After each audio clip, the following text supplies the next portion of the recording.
Kailan ang isla sa Siquijor nga dahiling island kininunot sa daghang mga mananambal sa ilang lugar. Sud nining dakong kawa, gisagol-sagol ang mga daw tambal alang sa lain-laing balatian sa panglawas. Apan gumikan usab niini, mitumausab ang tabi-tabi kabahin sa kamisteryoso sa maong isla. Kini ang gustong klaruhon sa usa ka nailang traditional healer sa Siquijor nga si Jonel Tumaroy. Tuyo niyang mas maila ang maong isla sa mga mananambal, inay sa mga mambabarang o sa mga ubang pang mga katingad-an. Ipaambit usab niya ang iyang makapanimbaot balahibo nga kasinatian kaniadto nga naghatag kaniya og dakong leksyon sa kinabuhi. Busa karong buntaga, hinabiyon ta siya og atong ibida ang iyang istorya dinhi lang sa GMA Regional TV Live.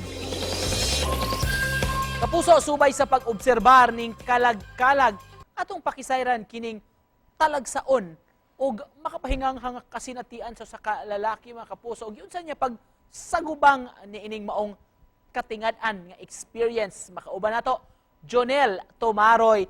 Mayong buntag, Sir Jonel, kumusta ug welcome di sa atong programa. Pakigreet una sir sa atong mga kapuso karong buntaga. Mayong buntag sa mga kapuso nato sa tibuok kalibutan nga nagtan-aw karon sa atong programa. Kining giyong existence kuno sa witchcraft sa isla. Tinuod ba ni sir unsa man ni kamatuoran ani? Wala gyud na, para nako wala gyud.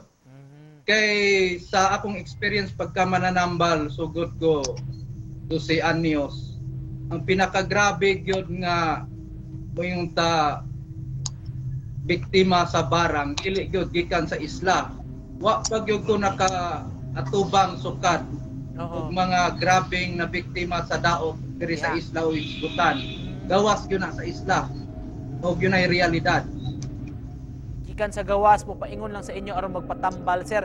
Sir Jonel, kini imong pagpanambal sir unsa may labing grabe nga murag suliran o problema nga imong na sugatan sa pasyente?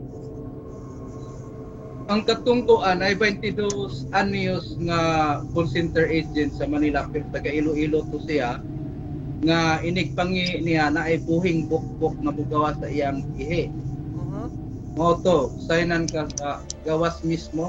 Pero sa karong bag-uhay rang na ay taga England nga nadunot iyahang kuan dila moto gi tagaan ra nako siya gituloob dayon naka-video dito mismo siya. Unsa may maingon nimo makapalimbaot balhibo nga kasinatian nimo samtang nanambal ka?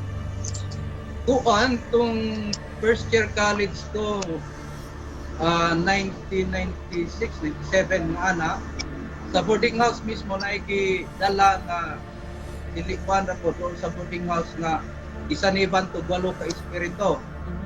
Pag-abot na ko dito mga alas 9 na sa gabi, alas 3 pa di ay sila sa hapon gatabangay mo tong pag-adto na ko mo toy ako na hing exorcist mga 15 minutes na human ra to dayon.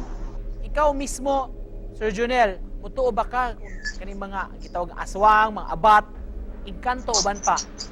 Kinahanglan gyud mo tuo ta kay bisan sa Kristohanong kinabuhi, bisan sa akto sa pagtuo sa Katoliko, naagi pagtuo sa makita o dili makita. Personally, Sir Jonel, nakakita na ka og mayon ani kanang mga katingad-an? Ako tulo ka encounter nako sa mga kapre, 5 years old ko, dayong 9, dayong 12 years old. Lahi-lahi ning kasinatian sa Mindanao, diri sa Siquijor. Pero ang pinakahadlok yun akong na-encounter, kining yawak yun mismo. Samtang katuod tong dako to siya, ang asilyas ko adto niya, na imorag laser light ba, nga hing gatutok din na sa kuan sa kasilyas, ga sa petahan.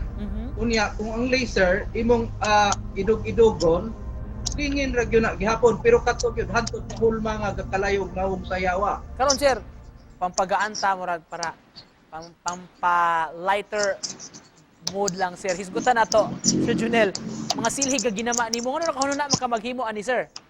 Kining silig manggod na uso dire kining dire sa hapitanan kundiin kining mga turista manglukso sila. Pero wala manggoy nawong. Moto napagama ko konsepto nga akong butangan nignawong pinasikat sa amo ang tradisyon dire. So ilado mi sa pagkamananambal. So ang halos tanang image sa akong silhig na ay healer scarf katong nay bandanang ibaat dire. Pero konektado ko na siya gihapon kay ang iyang buhok tupog sa gungi nagagikan usab sa gitawag nato Tree of Life. Isip pa na post lang sir sa mensahe nimo sa atong mga kapuso nga nagtan-aw karon. Atong hinumduman ang mga mahal nato sa kinabuhi nga hingpanaw ug sa gihapon sama nila sama sa mga atong mga kapamilya nga mipanaw. Ako usab nga respetuhon ang mga nilalang nga dili makita ug kay uban man sila nato nining kanibuhi. Daghan kayong salamat sir sa pag-uban namo karong buntaga. Makapuso sa mga labing inila og respetado nga faith healer di sa lungsod sa lalawigan sa Siquijor. Sir Jonel Tomaroy, daghan kayong salamat sir.